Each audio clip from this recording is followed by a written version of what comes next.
Salve Sobat Pena Katolik, berjumpa dalam Setetes Embun, sebuah renungan mingguan untuk kita semua.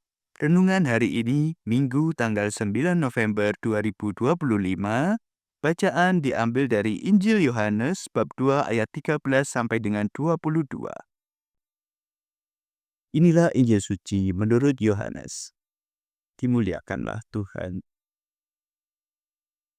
Ketika sudah dekat hari raya Paskah orang Yahudi, Yesus berangkat ke Yerusalem dalam bait suci. Didapatinya pedagang-pedagang lembu, kambing domba dan merpati, dan penukar-penukar uang duduk di situ. Maka Yesus membuat cambuk dari tali, lalu mengusir mereka semua dari bait suci, dengan semua kambing domba dan lembu mereka. Uang penukar-penukar dihamburkannya ke tanah, dan meja-meja mereka dibalikkannya.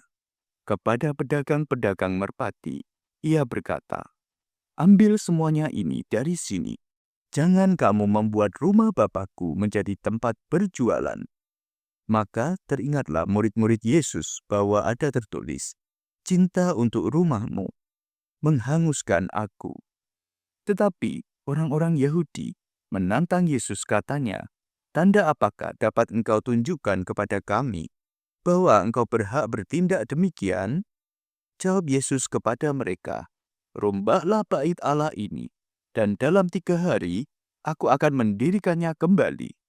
Lalu kata orang Yahudi kepadanya, 46 tahun orang mendirikan bait Allah ini, dan engkau dapat membangunnya dalam 3 hari? Tetapi yang dimaksudkannya dengan bait Allah ialah tubuhnya sendiri. Sesudah Yesus bangkit dari antara orang mati, barulah teringat oleh murid-muridnya bahwa hal itu telah dikatakannya. Maka percayalah mereka akan kitab suci dan akan perkataan yang telah diucapkan Yesus. Demikianlah sabda Tuhan. Terpujilah Kristus. Sobat Pena Katolik yang terkasih, saya Andri dari Keuskupan Surabaya. Sobat Pena Katolik yang terkasih, saat saya merenungkan bacaan ini, ada 3 poin yang begitu menggelitik saya. Pertama-tama, kita bisa melihat bagaimana Yesus seolah-olah menertibkan bait Allah, tempat yang sangat kudus, dan kita melihat juga bagaimana Yesus itu menunjukkan bahwa bait Allah itu adalah dirinya sendiri, tubuhnya. Maka bisa juga kita merenungkan bahwa tubuh kita, hidup kita juga adalah sebuah bait Allah, sesuatu yang kudus yang diberikan Allah. Nah, kemudian pertanyaannya adalah, apakah kita sudah menjaga hidup kita atau tubuh kita ini dari segala sesuatu yang tidak pantas, yang membuat menjadi tidak kudus, seperti ya mungkin percabulan, ketidakjujuran, atau mungkin yang seringkali saya dengar dalam kehidupan sehari-hari, begitu mudahnya seseorang itu mengucapkan kata-kata sumpah serapah yang tidak pantas. Bukankah itu juga sesuatu yang tidak kudus, tidak berharga, dan bahkan sia-sia begitu? Kemudian di poin selanjutnya, saya tertarik dengan bagaimana orang-orang Yahudi ini tidak terima dengan apa yang diperbuat Yesus, dan dalam ketidakpercayaannya, mereka semua meminta tanda. Nah, ketika saya merenungkan hal ini, saya teringat akan Thomas.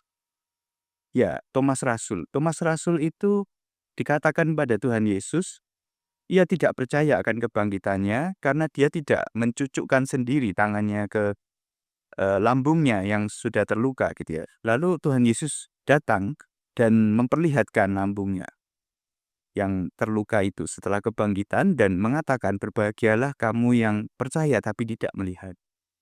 Nah, kecenderungan kita adalah kita baru mau percaya ketika kita melihat tanda-tanda. Nah, inilah yang perlu kita renungkan kembali. Apakah selama hidup kita percaya dengan Tuhan hanya karena tanda-tanda saja? Tetapi Tuhan ingin agar kita betul-betul mempercayainya sekalipun kita tidak bisa melihat tanda apapun. Disitulah iman. Karena iman sejatinya tidak semuanya dapat dipahami oleh kita manusia, logika kita yang sebenarnya tidak mampu untuk memahami Allah sepenuhnya, sehingga menyisakan beberapa misteri. Contohnya tentang Tritunggal.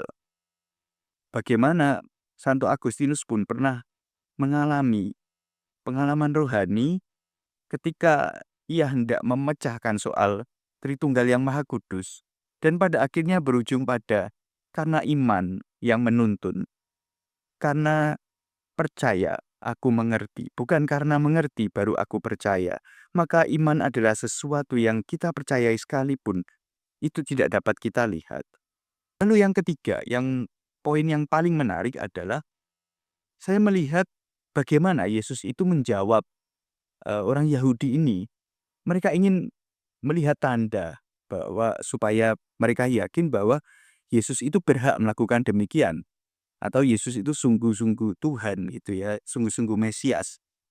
Yang menarik, tanda yang ditunjukkan Tuhan Yesus bukan mukjizat, bukan hal-hal yang mungkin spektakuler gitu ya, yang ajaib, yang membuat logika kita mungkin termangu akan kehebatan kuasa Allah. Tetapi yang Tuhan tunjukkan adalah dalam waktu 3 hari ia akan bangkit. Sobat Pena Katolik yang terkasih, saya ingin mengajak kita untuk merenungkan.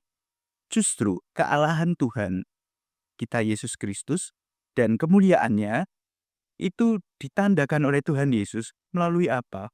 Melalui kebangkitan. Dan tidak ada kebangkitan kalau tidak ada kematiannya. Artinya, penderitaan Kristus, jalan salibnya, itulah tanda menunjukkan bahwa ia adalah Allah yang begitu mulia. Pertanyaannya, bagaimana dengan kita? Bagaimana kita mau mengikuti hal ini?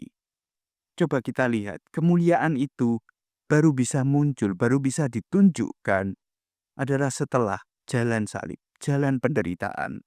Tetapi berapa banyak dari kita yang seringkali menghindari penderitaan. Kita enggan untuk mungkin melayani di lingkungan, mungkin melayani di gereja, atau mungkin berkorban bagi orang lain. Kenapa? Karena itu menderita. Tapi kita bisa melihat Tuhan Yesus. Bagaimana ia menunjukkan kemuliaannya dengan mengikuti jalan salibnya, dengan taat sampai mati. Maka saya mengajak saudara-saudari yang terkasih, mari kita hidup sebagai murid Kristus yang juga mengikuti jejaknya. Kita berani untuk menyangkal diri, memikul salib, dan mengikuti Dia, menyelesaikan salibnya sampai di Kalvari. Dan itu bukan sesuatu yang sia-sia, sebab tiada kebangkitan tanpa kematian, dan tiada kemuliaan tanpa salib. Kiranya Tuhan Yesus memberkati kita semua. Salve.